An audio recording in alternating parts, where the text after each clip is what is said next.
इस पर हम लोग विचार करें कि संसार को सागर क्यों कहा गया। शायद इसलिए क्योंकि सागर और संसार में कुछ समानताएं हैं। सागर में भी उथल पुथल होती रहती है।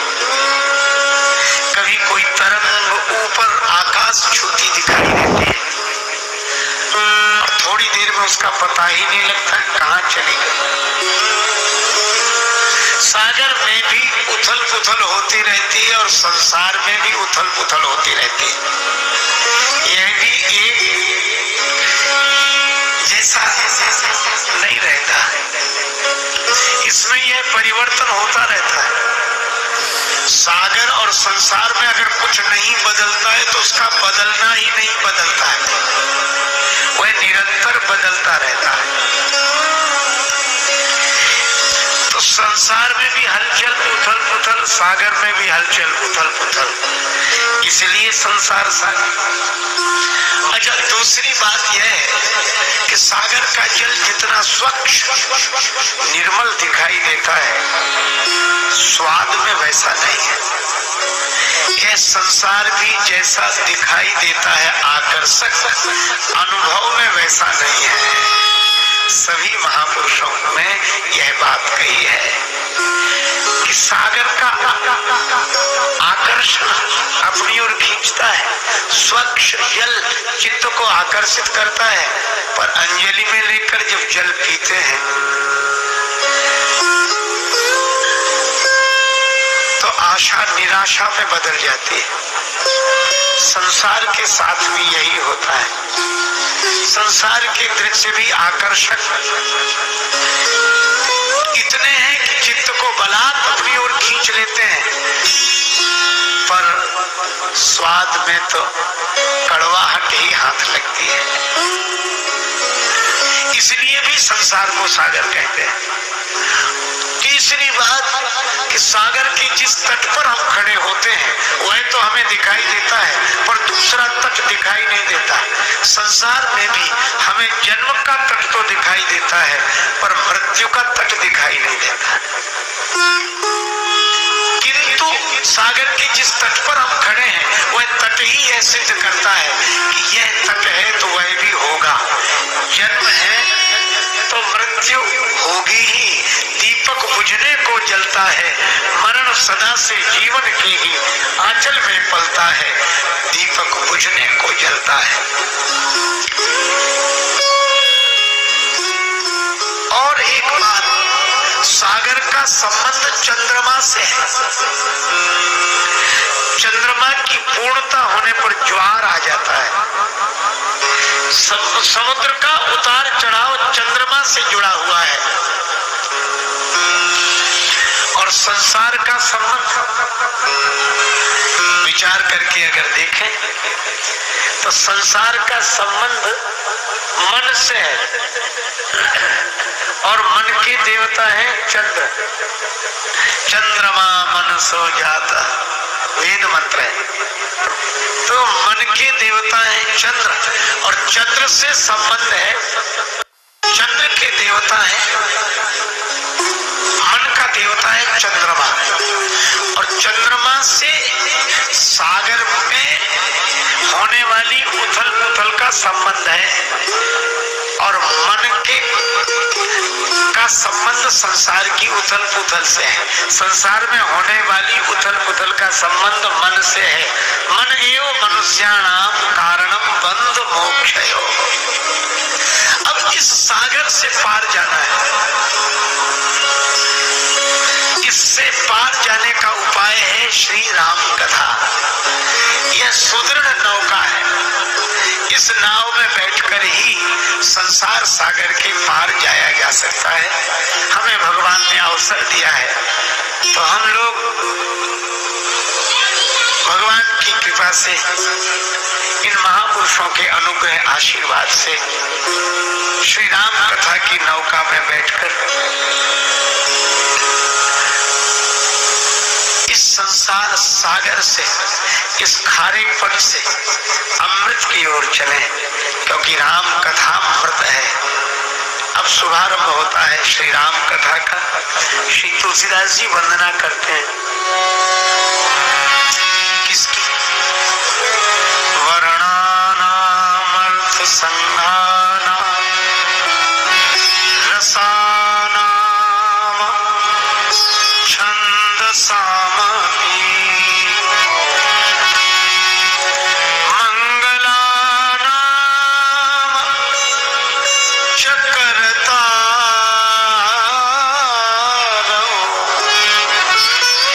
वंदे वाणी विनायकौ वाणी विनायकौ।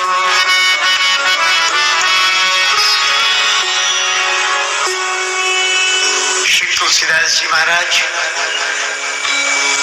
अक्षरों के लिए और अक्षरों से निर्मित शब्दों के अर्थ के लिए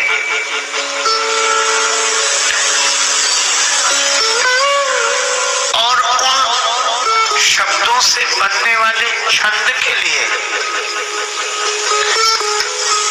और इन सब के द्वारा होने वाले जग मंगल के इस पुनीत कार्य के लिए वंदना करते हैं।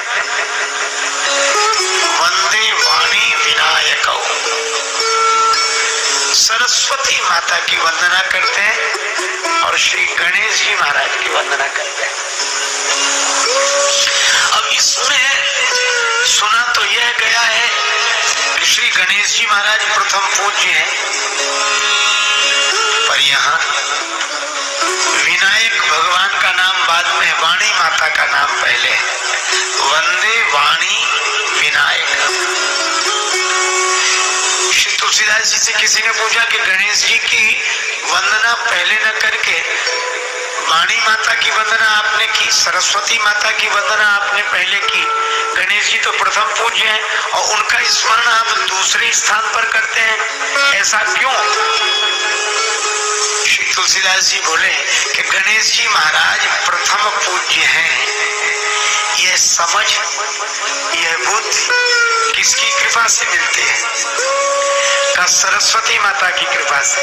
तो कहा कि पहले उन्हें प्रणाम है जिन्होंने यह समझ दी कि गणेश जी प्रथम पूज्य हैं, तो पहले वाणी माता को प्रणाम और उसके बाद श्री गणेश जी को प्रणाम। वंदे वाणी विनायक, शिव जी के रूप में।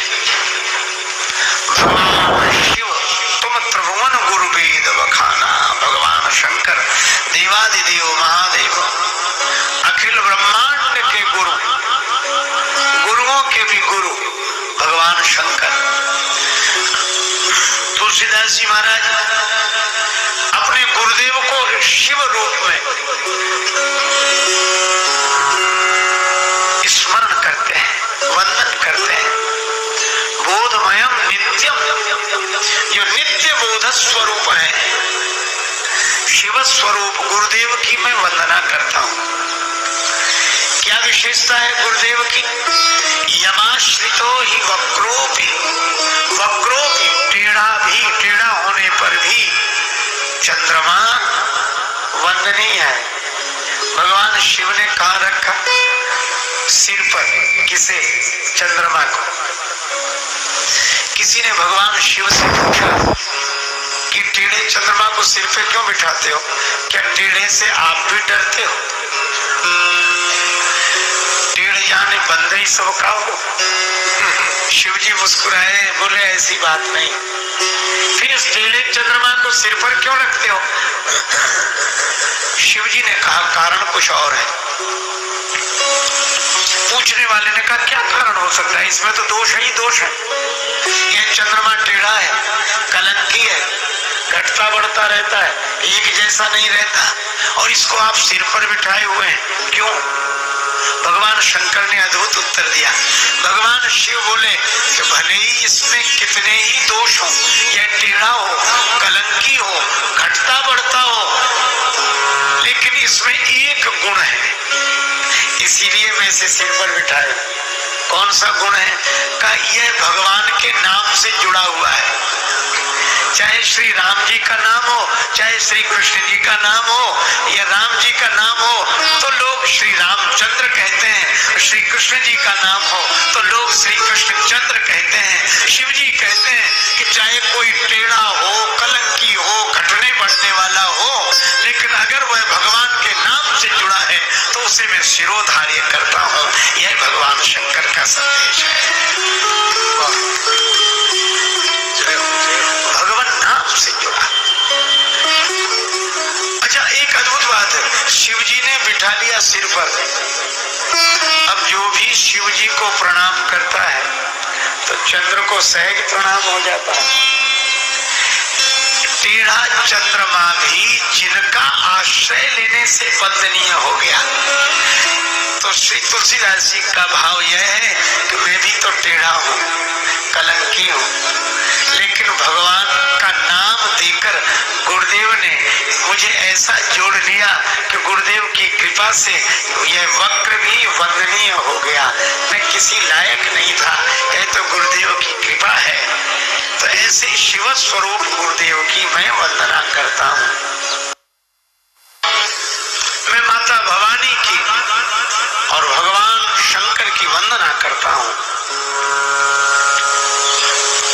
वे साक्षात श्रद्धा और विश्वास के स्वरूप हैं। श्रद्धा विश्वास रूपिण। और श्रद्धा विश्वास की महिमा कैसी है? अंतःकरण में स्थित परमात्मा भगवान श्री कृष्ण स्वयं कहते हैं, हृदय से अर्जुन तिष्ठति। सबके हृदय देश में वह परमात्मा विराजमान है। उपनिषद की वाणी है, ईशावास्य उपनिषद की वाणी है, ईशावास्यमिदं सर्वम यत्किंच जगत्याम जगत। अपने हृदय में ही है। श्री तुलसीदास जी कहते हैं, दूर न हेर ही है। तो अंतःकरण में स्थित परमात्मा अनुभव में कैसे आवे? तो का साधक जनों की कौन कहे, सिद्ध पुरुष भी जिन श्रद्धा विश्वास के बिना अपने अंतःकरण में स्थित परमात्मा को नहीं देख पाते। श्रद्धावान लभते ज्ञानम। गुरुदेव के प्रति श्रद्धा और गुरुदेव के वचन पर विश्वास।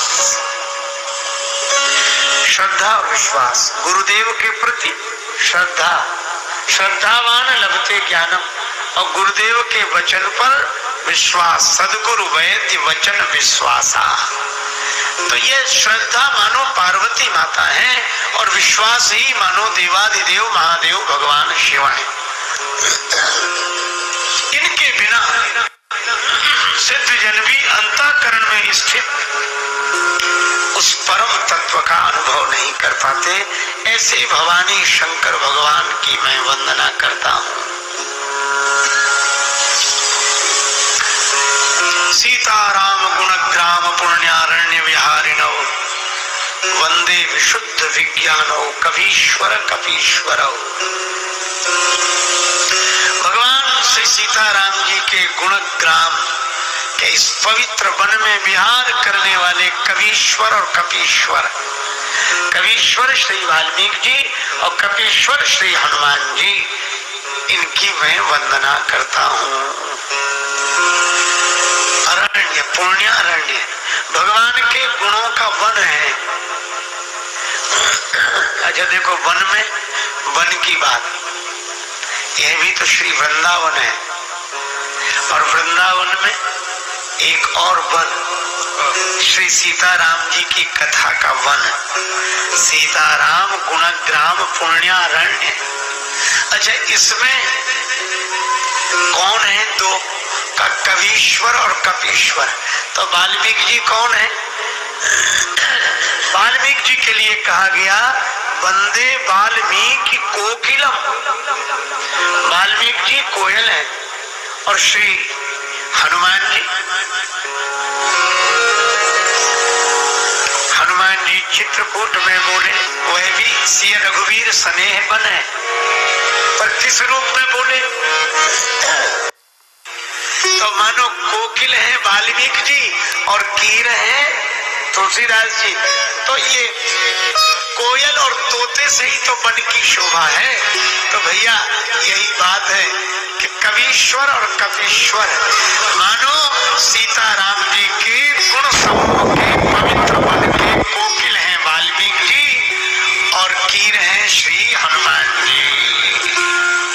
कवीश्वर कपीश्वर मैं श्री वाल्मीकि जी की और श्री हनुमान जी की वंदना करता हूँ।